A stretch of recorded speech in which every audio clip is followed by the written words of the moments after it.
Imagine le jour où l'amour de ta vie épouse une autre et que tu débarques à son mariage, en robe noire. Pas pour pleurer, pas pour supplier, mais pour dire la vérité, devant tout le monde. Et tout va basculer. Le soleil tombait lentement sur Cocody, étirant ses rayons ocre sur les façades craquelées des maisons bourgeoises, comme s'il voulait retarder la nuit.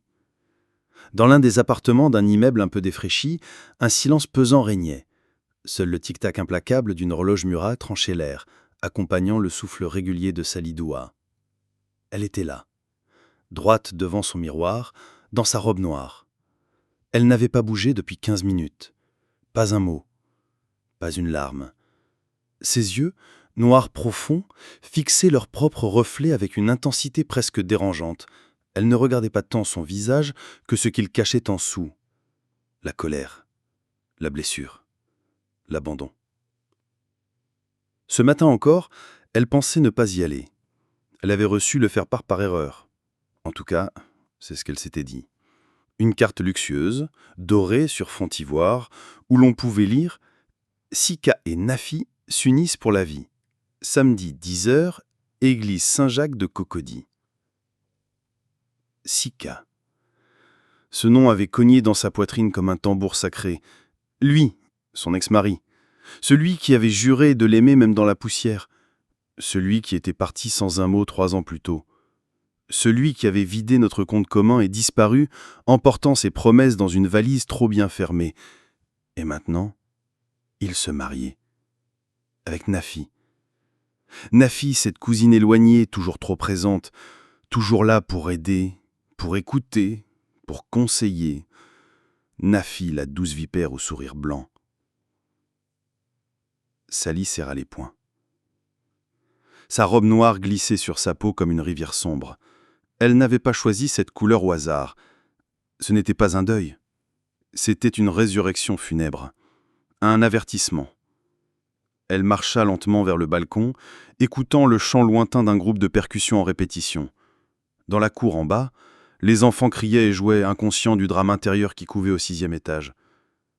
Puis, elle murmura « Aujourd'hui, je ne viens pas pour l'empêcher de se marier. Je viens pour qu'il sache qui il a détruit. » Elle inspira profondément. Sally avait été une femme brisée. Aujourd'hui, elle était une ombre en marche. Pas un fantôme. Une présence réelle, tranchante. En bas de l'immeuble, une vieille voisine l'interpella. « Ma fille, tu es belle comme une reine, mais tu as les yeux d'une femme qui va à la guerre ?» Sally lui répondit d'un léger sourire. Ce genre de guerre ne laissait pas de sang. Elle laissait des silences, des regards qui s'évitent, des vérités éclatées. Dans le taxi, l'air conditionné crachait faiblement. Le conducteur jetait des regards dans le rétro, intrigué par cette passagère droite comme un pilier de cathédrale, drapée de nuit. « C'est un enterrement ou un mariage, patronat ?» Sally répondit sans le regarder. « Peut-être les deux. » L'église Saint-Jacques apparut. Grande, blanche, majestueuse. Des voitures de luxe stationnées, des invités en pagne colorée. Des rires, des flashs d'appareils photo. Sally descendit. Chaque pas sur les dalles brûlantes du parvis était une déclaration silencieuse. Elle entra. Et à ce moment précis, le monde entier sembla la ralentir. Les têtes se tournèrent. Le silence se fit dans l'église. Sally Doua venait d'arriver. Et avec elle, le passé.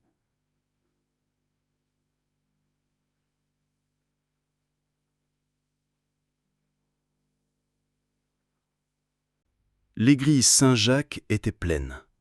Les fleurs blanches disposées le long des bancs laissaient échapper un parfum trop doux, presque étouffant.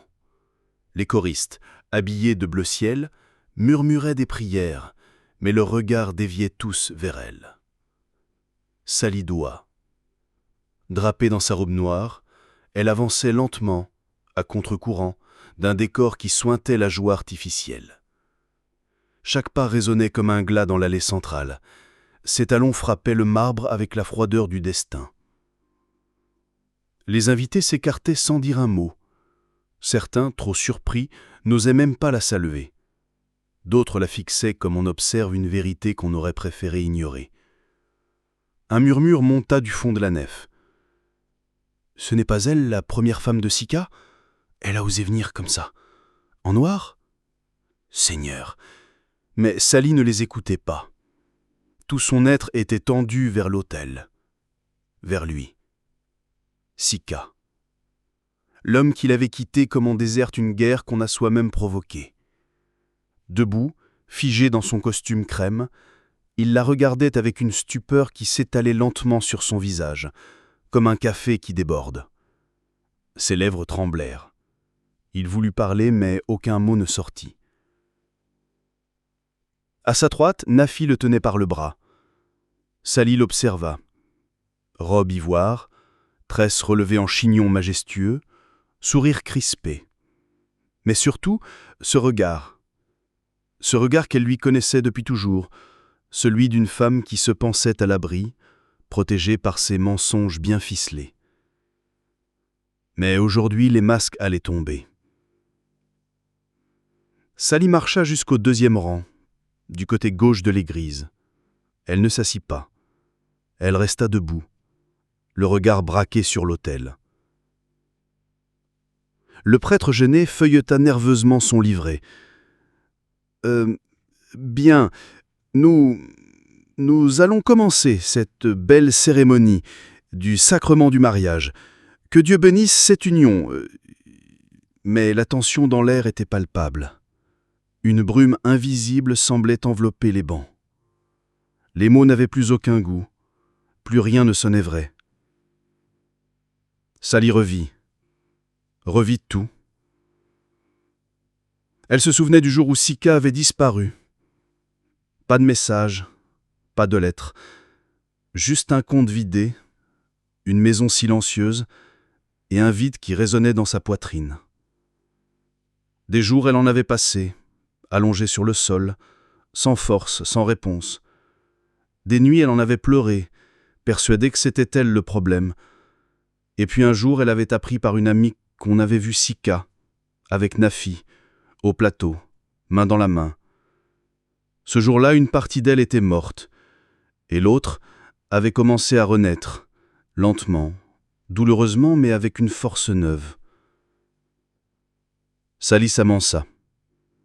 1 pas, 2, 3. Elle se retrouva juste au bord du tapis rouge de l'autel. Les invités retenaient leur souffle. « Excusez-moi, mon père », dit-elle à voix haute, les yeux fixés sur le prêtre. « Je crois que cette union mérite d'être précédée d'une vérité. » Le silence devint absolu. « Je suis Sally Dua, l'ancienne épouse de cet homme, celle qui l'a quitté sans explication, sans respect, sans divorce officiel, celle qui l'a trahi. Celle que cette femme à ses côtés a doucement remplacée pendant que je saignais seul. » Elle tourna les yeux vers Sika. Lui blême, figé, puis vers Nafi, qui pour la première fois baissa les yeux. Sally reprit. « Je ne suis pas venu pour le récupérer. Je suis venu pour que le mensonge n'ait pas le dernier mot. Pour que, pour une fois dans cette ville, une femme se lève et dise « Je ne suis pas folle. Je suis blessée et je refuse d'être effacée. » La voix de Sally tremblait à peine. Son souffle était calme.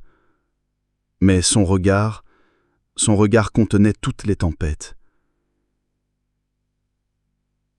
Autour d'elle, le murmure reprit. Un frémissement d'invités choqués, partagé entre le malaise et la fascination. Le prêtre referma lentement son livret. Nafi lâcha le bras de Sika. Et lui ne disait toujours rien. Sally recula d'1 pas, Puis, sans attendre une réponse, sans supplier, sans implorer, elle fit demi-tour. Et dans ce geste simple, il y avait plus de grandeur que dans 1000 discours. Le drame n'était pas une scène. C'était une vérité nue, douloureuse, posée au milieu des fleurs et des fausses promesses. Elle sortit. Et la lumière éclatante de midi l'accueillit comme une délivrance. La lumière du jour l'aveugla un instant. En franchissant le seuil de l'église, Salidois eut la sensation de sortir d'un cercueil émotionnel. Derrière elle, l'édifice sacré, autrefois lieu de consolation, s'était mué en tribunal muet, où elle venait de rendre un verdict que personne n'attendait. Elle ne se retourna pas. Ses talons résonnaient sur les marches en pierre. Chaque pas était une libération, un fragment de douleur qu'elle déposa derrière elle, comme on jette des cailloux dans une rivière. Mais une rivière ne les rend jamais. En bas, les invités commençaient à sortir, certains à pas lents, d'autres plus rapidement, téléphone à la main, déjà en train de partager l'inattendu. Un veilloncle lança, moitié moqueur, moitié attendri, « Ah, elle a cassé la chose comme on casse une noix de coco, c'est fini, hein ?» Mais Sally n'entendait plus rien. Son esprit bourdonnait. Pas de fierté, pas de regret, juste un immense vide. Elle n'avait jamais voulu faire de scandale.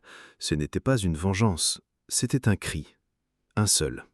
Un cri silencieux que les murs de l'église avaient été forcés d'écouter. Le taxi la reprit sans un mot. Cette fois, elle ne parla pas non plus. Son visage tourné vers la fenêtre, elle observait Abidjan défiler lentement. Les kiosques, les femmes portant des bassines pleines de bananes plantains, les enfants qui couraient torse nu dans la poussière. La vie continuait. Elle, pourtant, avait l'impression d'être hors du temps, suspendue entre le passé qu'elle avait affronté et le vide du lendemain. Dans l'appartement, la lumière était crue. Elle ôta lentement ses boucles d'oreilles. Chaque geste semblait appartenir à quelqu'un d'autre. Elle posa ses bijoux sur la commode, sans les regarder. Elle défit ses tresses, une par une. Laissa tomber la robe noire sur le sol, comme un serpent abandonne sa peau. Puis, elle entra dans la salle de bain, se regarda dans le miroir, longuement. Ses yeux étaient secs, trop secs. Il n'y avait pas de soulagement, juste une fatigue profonde, ancrée dans les os. Assise sur le lit, en peignoir, elle ouvrit son journal. La page était blanche. Depuis des mois, elle n'avait plus rien écrit, mais ce soir, sa main bougea. Le stylo gratta le papier. Je suis allé au bout du gouffre et j'ai crié. Le monde n'a pas répondu. Mais moi, je me suis entendu. Et c'est suffisant pour continuer à vivre. Elle referma le cahier. Salidois ne pleura pas. Pas encore. Peut-être jamais. Elle savait que demain les gens parleraient, qu'ils diraient qu'elle était jalouse, aigrie, qu'elle avait voulu saboter le bonheur des autres. Mais elle savait aussi qu'en brisant le silence, elle avait repris son histoire en main. Et ça, personne ne pourrait lui reprendre. Cette nuit-là, Abidjan s'endormit lentement, et dans un appartement du 6e étage, une femme se tenait debout près d'une fenêtre ouverte, les cheveux défaits, regardant les lumières de la ville. Elle ne souriait pas, mais dans ses yeux, une étincelle était revenue, infime, mais réelle. La pluie commença à tomber doucement sur Abidjan, lavant les toits brûlants de Cocody. C'était une pluie fine, presque timide, mais suffisante pour couvrir la ville d'un voile nostalgique. Sally était allongée sur son canapé, les jambes repliées contre elle, un pagne noué autour des épaules. Le silence de son appartement n'était pas vide. Il était peuplé de souvenirs. Des rires étouffés, des disputes passées, des mots qui, autrefois, avaient compté plus que tout. Elle ferma les yeux, et les souvenirs revinrent, invités sans pardon. Treichville. Il y avait ce petit salon qu'ils louaient ensemble, une télé bancale, 2 chaises en plastique, et l'amour. Cet amour bête, entier, qui les faisait rire pour un rien. Sicard entrait souvent avec du pain chaud, même quand il ne restait que quelques pièces dans leur tiroir. Il disait « La vie est dure, mais toi et moi, on la mâchera jusqu'à la fin. » Et elle le croyait. Elle l'avait cru longtemps, jusqu'au jour où il avait commencé à rentrer plus tard, à fixer son téléphone plus souvent qu'elle, à sentir le savon d'un autre parfum. Un bip. Un téléphone vibra sur la table basse. Sally rouvrit les yeux. Un numéro inconnu. Elle hésita, puis décrocha. « Allô ?» Le silence d'abord, puis une voix. Faible, pressée. « Sally, c'est moi. Sika. » Elle sentit son estomac se tordre. Ce nom dans sa bouche à lui sonnait faux, comme un vieux chant qu'on n'arrive plus à écouter sans trembler. « Pourquoi tu m'appelles ? Il faut qu'on parle. » Un rire amer lui échappa. « Maintenant tu veux parler ? Après ce que j'ai fait ? Tu veux quoi ? Que je t'aide à digérer ta honte ? Non. » La voix était plus basse, plus cassée. Nafi a disparu. Elle a quitté la cérémonie. Personne ne sait où elle est. Elle m'a laissé un message. Elle dit que tout est de ma faute. Que je suis un lâche. Sally se leva lentement, le combiné toujours à l'oreille. Elle regarda la pluie tomber dehors. Chaque goutte semblait frapper le sol comme une question. « Tu voulais que je dise quoi à cette église ? Que j'étais morte en silence ? Tu veux que je la retrouve ? Pour lui dire que tu ne m'as pas détruite seule, mais que tu l'as utilisée aussi ?» Silence encore. Puis Sika murmura. « Je ne veux rien. Je ne sais même pas pourquoi je t'appelle. J'ai tout gâché. Et peut-être que tu étais la seule vérité dans ma vie. Je m'en rends compte trop tard. » Sally ferma les yeux. Elle voulait raccrocher. Elle aurait dû raccrocher.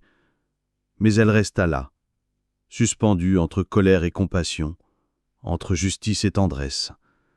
Et c'est là que la tentation surgit, non pas de retourner avec lui, mais de le punir, de répondre à la douleur par le venin, de devenir celle qu'on accuse puisqu'on l'a déjà désignée comme coupable. Mais une autre voix monta en elle, la voix du désert qu'elle avait traversé, la voix de la femme qu'elle était en train de devenir. Et cette voix-là disait « Tu as déjà gagné, tu es debout. Ne retourne pas dans la poussière. Je ne peux rien pour toi, Sika, mais je te pardonne. Pas pour toi, pour moi, parce que je veux être libre et que la haine s'enchaîne. » Elle raccrocha, et le silence revint. Mais cette fois, ce n'était pas un vide, c'était un silence paisible. Sally retourna s'asseoir sur son canapé, les jambes repliées, le pagne sur les épaules. La pluie tombait toujours, et quelque part, dans ce ruissellement lent, une guérison avait commencé. Le lendemain, l'air d'Abidjan était lourd, collant. Une de ces chaleurs humides où la ville elle-même semble transpirer ses secrets. Sally marchait dans les ruelles animées de Yopougon-Niangon. Elle n'avait prévenu personne, pas même sa sœur. Elle suivait une impulsion, quelque chose d'indéfinissable, comme un fil invisible qui tirait son âme vers le fond de l'histoire. La veille, après l'appel des Sika, elle n'avait pas fermé l'œil. Elle s'était couchée sans trouver de repos. Elle avait repensé à tout ce qui n'avait jamais été dit, à ce qui dormait sous les mots, les gestes, les silences. Ce n'était plus Sika ni Nafi qu'elle poursuivait intérieurement. C'était quelque chose de plus vaste. Un héritage, une douleur ancienne, un poison lent que des générations de femmes avant elle avaient absorbé sans rien dire. Elle arriva devant une porte en tôle peinte, tordue par le temps. Elle frappa. Une vieille femme vint ouvrir, ses yeux brillants sous un foulard jaune soleil. « Maman Jeanne ? Sally ? Ma fille ?» Les deux femmes s'étreignirent longuement. Pas de larmes, juste un soupir long, lourd, comme si leur silence contenait les blessures des femmes invisibles. Maman Jeanne l'accueillait dans sa cour. Une cour minuscule, mais propre, fleurie, paisible.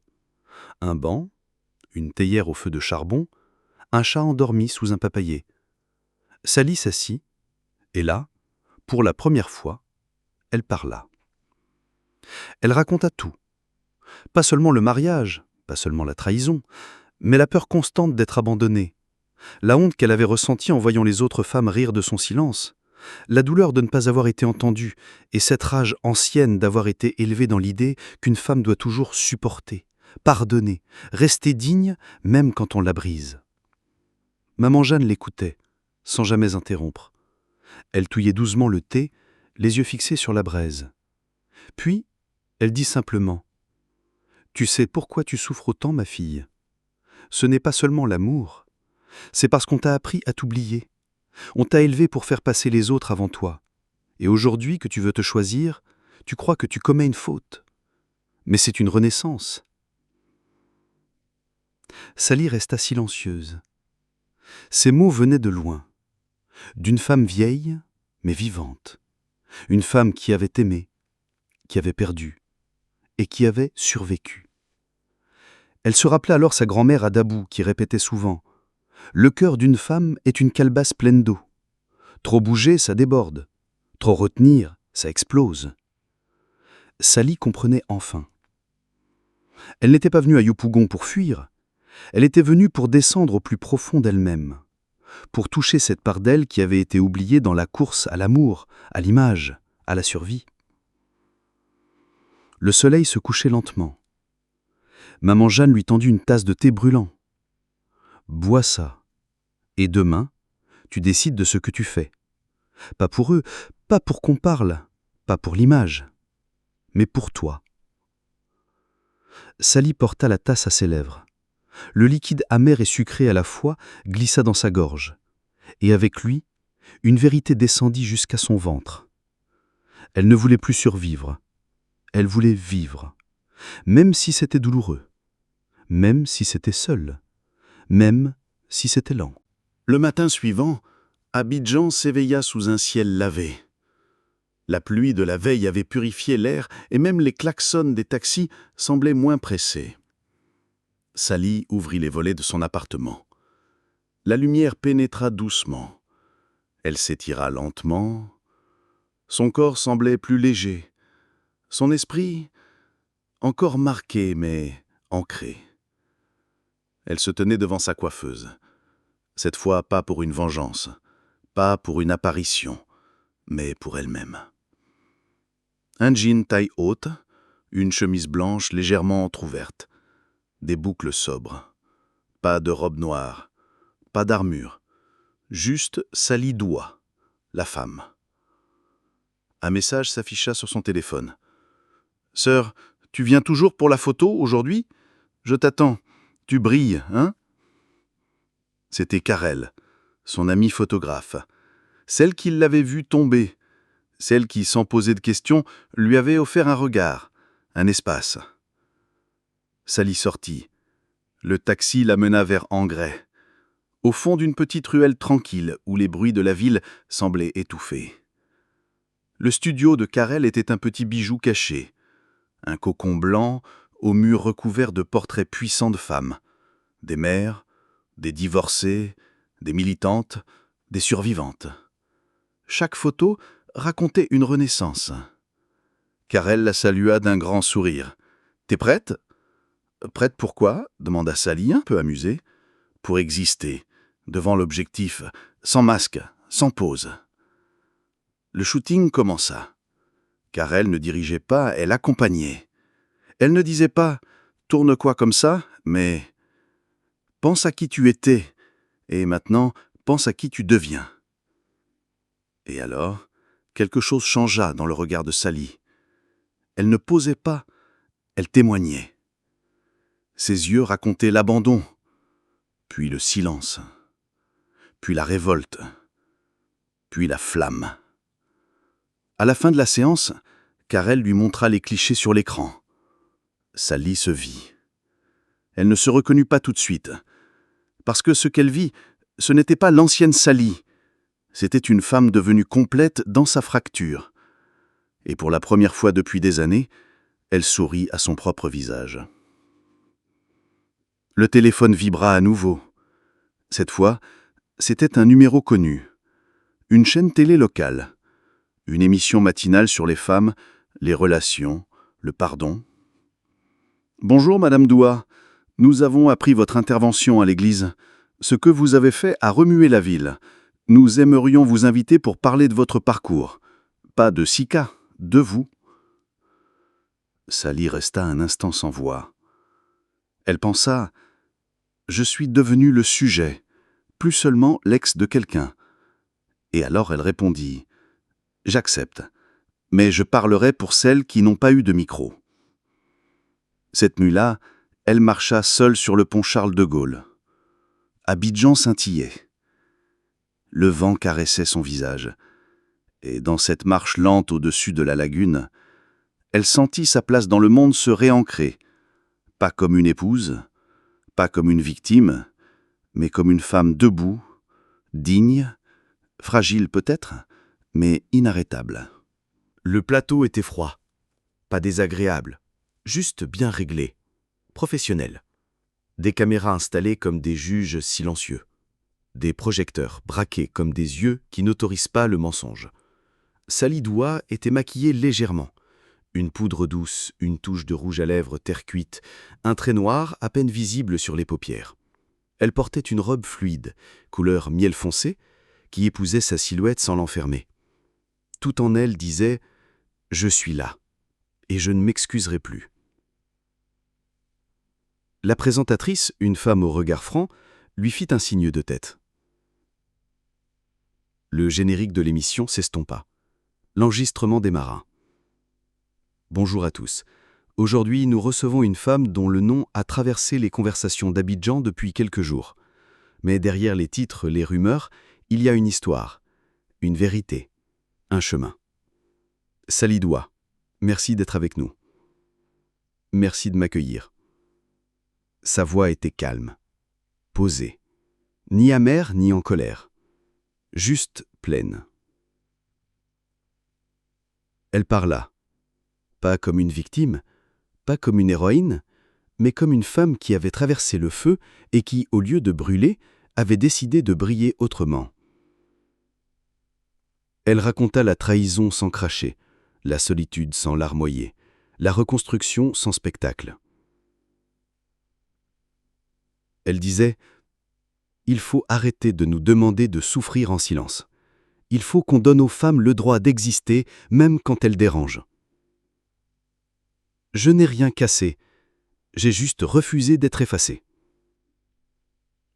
Sur les réseaux, les réactions explosaient.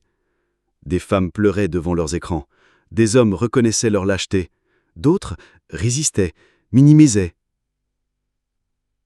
attaquaient. Mais elle ne cherchait plus à convaincre. Elle témoignait. Et le monde entendait. À la sortie du studio, le soleil était doux. Une brise légère passait entre les immeubles du plateau. Sally retira ses chaussures à talons. Elle marchait pieds nus sur les pavés. Karel l'attendait près d'un taxi. « Tu es devenu un symbole, tu sais ? » ?»« Je ne veux pas être un symbole, » répondit-elle en souriant. « Je veux juste vivre sans chaîne. » Le taxi la ramena chez elle. Elle monta les marches doucement. Pas de précipitation, pas de tension. Juste la lenteur d'une femme qui ne fuit plus. En entrant, elle alluma la radio. Une vieille chanson de Mai Wei s'échappa des enceintes. Elle éclata de rire. Et elle dansa. Seule, pieds nus, dans son salon. Les bras levés vers le plafond, les yeux fermés. Pas pour oublier, pas pour prouver.